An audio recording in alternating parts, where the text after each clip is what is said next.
As you can see guys, may naganap daw ditong forest fire. Mula daw yung apoy sa yosi ng mga isa sa campers.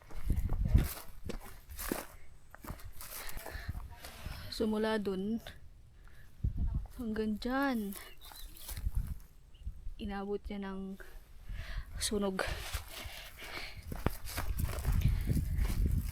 And as per our tour guide, yung mga ibon, may mga namatay na ibon dahil sa forest fire.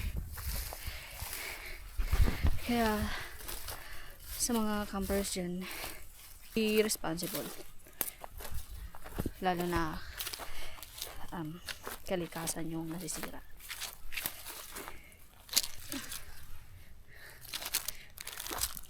So halos lahat ng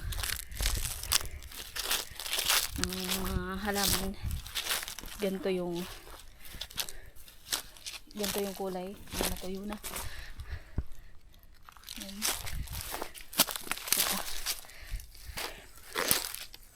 Hanggat maaari, pag alam mo yung pupunta kayo sa bundok, please don't smoke.